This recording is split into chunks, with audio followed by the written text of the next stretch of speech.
What's going on, guys? Welcome back to my channel where I help you become better football athlete. In this video, let's talk about goals. More specifically, how you can score more of them. If you apply the tips I'm going to share with you today, you are guaranteed to score more goals, no matter where you play on the field. Whether you are a striker, a midfielder, a winger, a defender, maybe not a goalkeeper, but you are guaranteed to score more goals. So make sure to stay till the very end. The first tip is the easiest, but arguably is the most important, and is to have the desire to score goals whenever you play. Whether it's in a training or in a friendly match or it's in a cup final. If you have the desire to score goals, you are more likely to do crazier things to score goals, like shooting or going hard on a 50-50 situation. No great goal scorer doesn't have a desire to score more goals. It is a must if you want to double or triple your goals tally. The second tip is to be in the right place at the right time. Now, you need to realize this. A tap-in from 5 meters away or a beautiful long shot from 50 meters away are only counted as one goal. But scoring one tap-in is much easier than scoring one screamer. So, in order to score more goals, you must be in the right place at the right time to score that simple tap-in. In order to do this, you need to be in the box more regularly and attack the space more aggressively and anticipate where the ball is going to land, so you can be the first one to make contact with the ball and put the ball into the back of the net. I know some of you may be thinking that I don't want to score tap-ins. Tap-ins are for noobs. Remember, guys, as I said before, whether it's a tap-in or it's a long shot from 45 meters away, they are all counted as one goal. And goals are there to win games. The likelihood of you scoring a screamer is much smaller than the likelihood that you are going to score a tap-in. So don't underestimate a tap-in. Nobody's gonna care that you scored a tap-in if the goal that you score lead the team to the win. So there's no shame in scoring tap-in. Be proud that you are able to score a goal.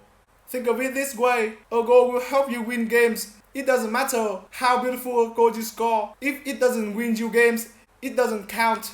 So don't obsess about the way you're scoring goals. Obsess about the amount of goals that you are scoring. The first two tips requires you to have a mental shift, not necessarily be a better finisher. Now let's get right into the tips that requires you to train and become a better finisher. The third tip I have for you is to train situational shooting tailored to your position. If you are a striker, train your headers, train your one-touch shooting. If you play further from the goal, like a defender or a midfielder, practice your long shots. If you're a winger, practice cutting inside and shooting, whatever it may be. Remember to customize your drills according to your position. As I've said many times before, doing drills based on your position is critical. That's why I dedicated a video just on this topic.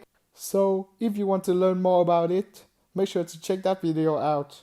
Now, because I play in the midfield, I'm practicing shooting from the edge of the box, and I'm focusing on the placement of the ball, not the power. I was also able to make this drill more challenging by kicking the ball up in the air, take a touch, and then curving the ball into the corner. However, later in the session, I wanted to focus more on the shooting, so I just simply dribble, take a heavier touch right before I decided to shoot, and focus on the placement of the shot. The next tip is to make smarter runs. Smart runs are the runs that open up goal scoring chances for you. So, if you can make a run that puts you on a one-on-one situation with a goalkeeper, that is a smart run. Or if you can make a run that puts you on a shooting situation that you have previously practiced, that is also considered a smart run. For example, if you're a winger and you make a run that puts you in the situation to cut inside and shoot, that is a smart run for you. Or if you are a midfielder and you position yourself where you can receive the ball and take a one-touch shot towards goal, that is a smart run. The next tip is to have composure in front of goal. Most players, when facing the goalkeeper one-on-one, tend to swing their foot mindlessly towards the ball, and most of the time they will either put the ball wide or hit the ball way over the bar. In this situation, if you slow down and look up, you will see a gap between the goalkeeper and the goal, and you can simply pass the ball into that gap and you will have scored a goal. As you can see in these situations, when I'm aware that I was close to goal, I looked up and took a glance at what was available for me, and I only focused on putting the ball in that corner. The difference between this and the drill before is that I don't care about the curve of the ball, I only care where the ball is going to end up in. The next tip is to be more selfish and to shoot more. There is a saying goes, you miss 100% of the shot that you don't take.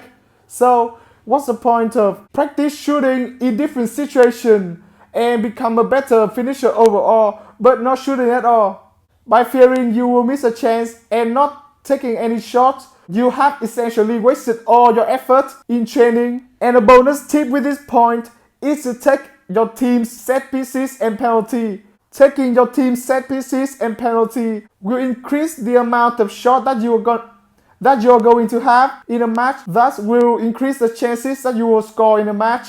You see guys, taking a lot of shots will increase the chance that you will score a goal. That is the law of averages. So even if you have a bad day and you have missed multiple chances, don't be discouraged. Continue to seek for the next opportunity to take a shot and the goal will come. And last but not least is to focus only on the moment. I guess a big reason why most players don't shoot as often as they should is because they are afraid that their coaches and their teammates will yell at them and blame them for missing a chance. If you miss a chance, say you are sorry and focus on the next one. Take that next one and everyone will forget about the chance that you missed.